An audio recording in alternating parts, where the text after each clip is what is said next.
Hello students, জ্ঞানজ্যোতি coaching সেন্টারের পক্ষ থেকে তোমাদের সকলকে জানাই আরো একবার স্বাগত। তো আজকে আমি তোমাদের যে টপিকটি নিয়ে আলোচনা করব সেটা হচ্ছে, দেখো স্ক্রিনে দেখতে পাচ্ছ তোমরা, সামাজিক গতিশীলতা কি।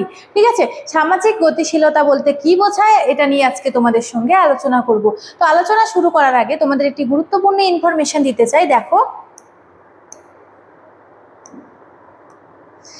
তোমরা যারা যারা BKU অর্থাৎ কি বাঁকুড়া ইউনিভার্সিটির অধীনস্থ বিভিন্ন কলেজগুলিতে থার্ড সেমিস্টারে মেজর নিয়ে পড়াশোনা করছো, তাদের জন্য কিন্তু অল কোর্স ফি রাখা হয়েছে 1199 রুপিস। ঠিক আছে, এই স্বল্প কিছু অর্থের মাধ্যমে তোমরা লাইভ ক্লাসেস পেয়ে যাচ্ছ, হাই কোয়ালিটি নোটস পেয়ে যাচ্ছ এবং কি রেকর্ডেড ক্লাসেস পেয়ে যাচ্ছ বিভিন্ন। ঠিক আছে, এবং কি 100% কমন সাজেশনস কিন্তু পেয়ে যাচ্ছ, 100% কমন। তো তোমরা যারা যারা ভাবছো আমাদের সঙ্গে যুক্ত হবে, দেখো নিচে দুটো নাম্বার দেওয়া রয়েছে, 7076398606 এবং অপরটি হচ্ছে 6295916282।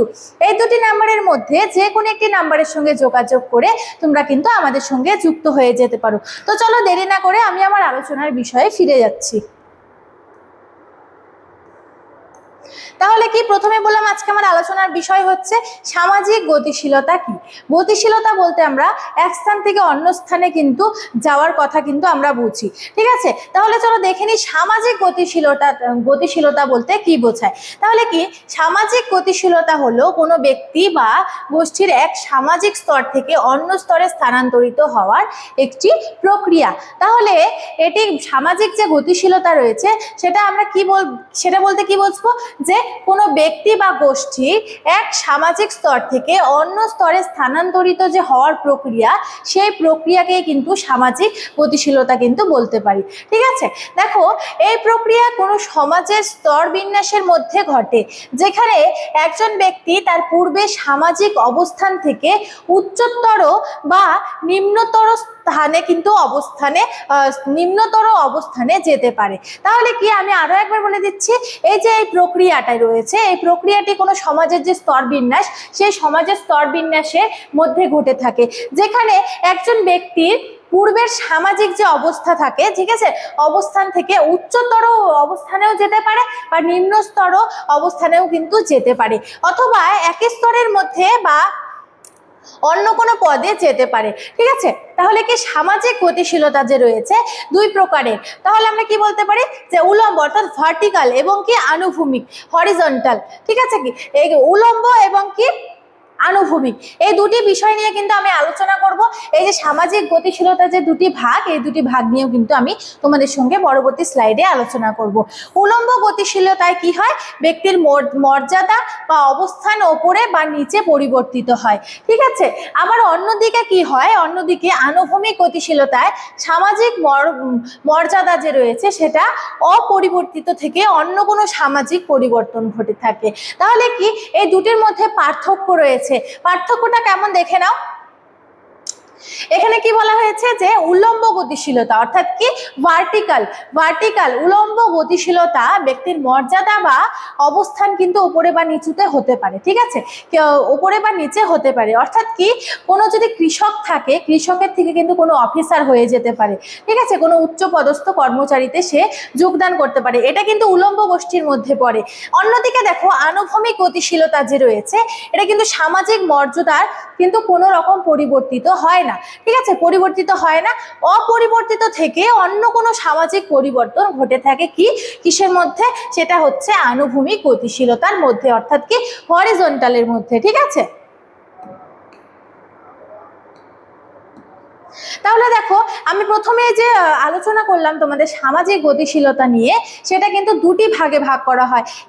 একটা হচ্ছে কি উলম্ব গতিশীলতা এবং অপরটি হচ্ছে আনুভূমিক গতিশীলতা। উলম্ব গতিশীলতায় কি হয়, একজন যে মানুষ তার কিন্তু যে সে কৃষক থেকে অফিসারও হতে পারে, অফিসারের থেকে উচ্চ পদস্থ কর্মচারী হিসেবে যোগদান হতে পারে, এবং কি উচ্চ পদস্থ কর্মচারীর থেকে কৃষকে কিন্তু আসতে পারে, অর্থাৎ কি তাদের অবস্থানের পরিবর্তন হচ্ছে। ঠিক আছে, তাহলে কি এখানে দেখো উলম্ব গতিশীলতা বলতে কি বোঝায়।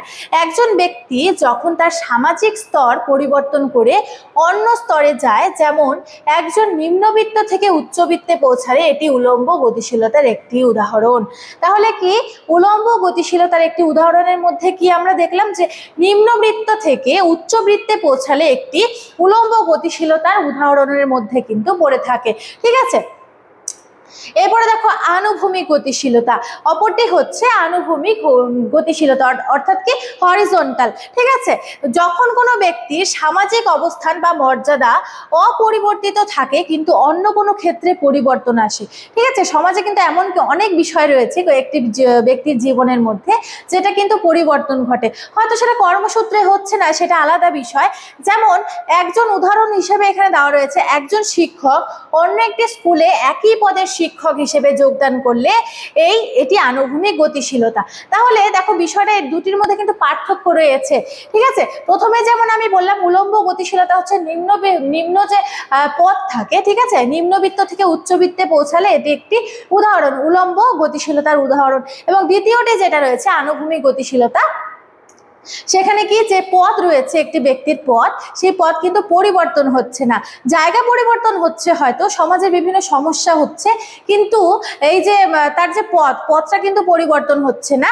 একজন শিক্ষক অন্য একটি স্কুলে একই পদের শিক্ষক, যেমন আমি এখন হয়তো শিলিগুড়িতে হচ্ছে কোনো একটি বিদ্যালয়ে হচ্ছে আমি এখন চাকরি করছি, শিলিগুড়ি থেকে আমাকে জলপাইগুড়িতে পাঠানো হলো, কিন্তু সেটা কিন্তু আমার শিক্ষক পদে থাকলো। ঠিক আছে, আমি কিন্তু শিক্ষকের পদেই কিন্তু চাকরিটা করছি, তো সেক্ষেত্রে কিন্তু সেটা আমরা আনুভূমিক গতিশীলতা হিসেবে কিন্তু আমরা বলতে পারি। ঠিক আছে, তো আজকে আমার ক্লাস এতটুকু নিয়ে ছিল, ভিডিওটি আমি এখানেই শেষ করছি। তো ভিডিও শেষ করার আগে তোমাদের আরো একবার বলে দিচ্ছি যে তোমরা যারা যারা আমাদের জ্ঞানজ্যোতি কোচিং সেন্টারে অনলাইনে যুক্ত হতে চাইছো, দেখো নিচে দুটো নাম্বার দেওয়া রয়েছে, দুটো নাম্বারের মধ্যে যে কোনো একটি নাম্বারের সঙ্গে যোগাযোগ করে তোমরা আমাদের সঙ্গে যুক্ত হয়ে যেতে পারো। তো ভিডিওটি শুরু থেকে শেষ পর্যন্ত দেখার জন্য থ্যাংক ইউ।